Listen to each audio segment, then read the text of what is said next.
গত সেশনে আমরা আলোচনা করেছি কিভাবে RS ফ্লিপ ফ্লপ IC 74279 ব্যবহার করে একটি শিফট রেজিস্টার এবং D ফ্লিপ ফ্লপ IC 74379 ব্যবহার করে একটি শিফট রেজিস্টার তৈরি করা যায়। এই সেশনে আমরা আলোচনা করতে যাচ্ছি কিভাবে JK ফ্লিপ ফ্লপ IC 7476 ব্যবহার করে একটি শিফট রেজিস্টার তৈরি করা যায়। JK ফ্লিপ ফ্লপ IC 7476 ব্যবহার করে একটি শিফট রেজিস্টার নির্মাণ। এই শিফট রেজিস্টার সার্কিটের জন্য IC 7476 এবং IC 7404 এর দুটি সংখ্যা প্রয়োজন। IC 7476 এবং IC 7404 শনাক্ত করুন। একটি ম্যাগনিফাইং লেন্স ব্যবহার করে আইসিতে মুদ্রিত অংশ সংখ্যা পিন নম্বর শনাক্ত করুন। আইসি এর 1 পিন নম্বর নির্দেশ করতে এটিতে একটি ছোট খাঁজ বা বিন্দু থাকতে পারে। 1 ডিজিটাল কিটের ব্রেডবোর্ড ধীরে ধীরে আইসি ঢোকান। নিশ্চিত করুন যে প্রতিটি পিন একটি পৃথক গর্তে যায়। সতর্কতা অবলম্বন করুন যাতে পিনগুলি বাঁকানো না হয় বা সেগুলিকে গর্তে না ফেলে। আইসি 7476 এর 5 এবং 13 নম্বর পিনগুলি যথাক্রমে +5 ভোল্ট সাপ্লাইয়ের এবং গ্রাউন্ড নেগেটিভতে যুক্ত করুন। জাম্পার ওয়্যার ব্যবহার করে 7476 আইসি উভয় ক্ষেত্রেই এটি করুন। পিন 7 এবং 14 যথাক্রমে গ্রাউন্ড জিএনডি এবং +5 ভোল্ট সরবরাহের সাথে সংযুক্ত করুন। উভয় আইসিস 7476 এর পিন 1 এবং 6 ক্লক ইনপুটে সংযুক্ত করুন।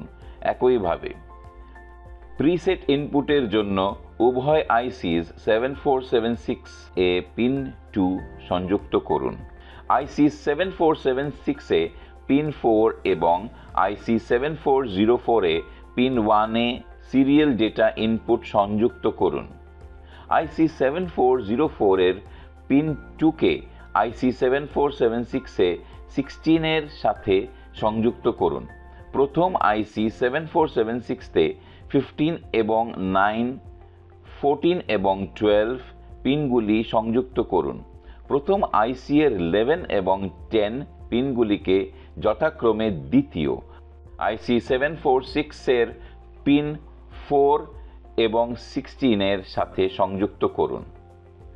দ্বিতীয় আইসি 7476 এ 15 এবং 9, 14 এবং 12 পিনগুলি সংযুক্ত করুন। সার্কিট ডায়াগ্রামে দেখানো হিসাবে যথাক্রমে QA, QB, QC এবং QD হিসাবে 4টি আউটপুট এলইডিতে আইসি 7476 উভয়ের পিন 11 এবং 15 সংযুক্ত করুন। পরিষ্কার ইনপুটের জন্য টগল সুইচ ইনপুট করতে আইসি 7476 এর 3 এবং 8 পিন সংযুক্ত করুন।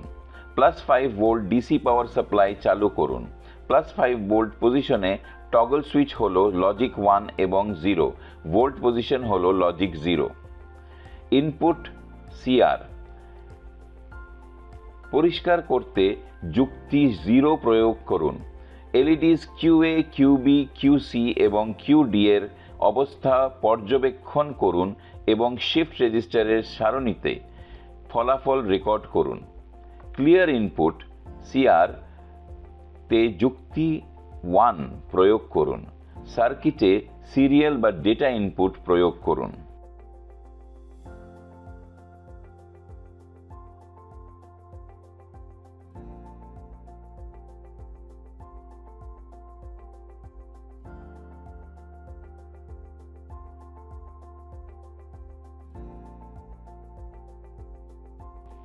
ক্লক ইনপুটে একটি ক্লক পালস দিন।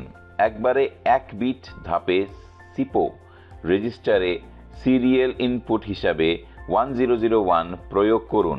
ক্লক ইনপুটে একটি ক্লক পালস দিন। এলইডিস QA, QB, QC এবং QD এর অবস্থা পর্যবেক্ষণ করুন এবং আউটপুট লজিক স্তরগুলি রেকর্ড করুন।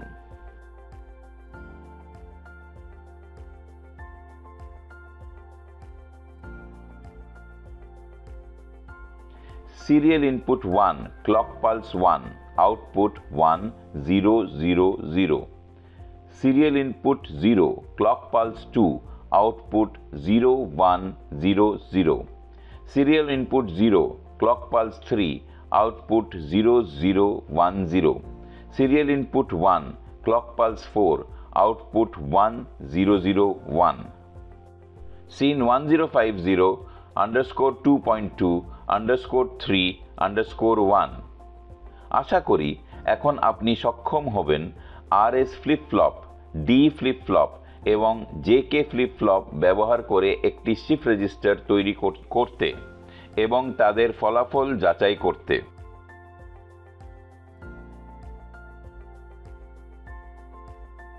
RS, D, JK flip flop ব্যবহার করে কিভাবে একটি শিফট রেজিস্টার তৈরি করতে হয় এবং ফলাফল যাচাই করতে হয় সে বিষয়ে এই সেশনটি শেষ হয়। ধন্যবাদ। RS, D, JK flip flop ব্যবহার করে কিভাবে একটি শিফট রেজিস্টার তৈরি করতে হয় এবং ফলাফল যাচাই করতে হয় সে বিষয়ে এই সেশনটি শেষ হয়। ধন্যবাদ।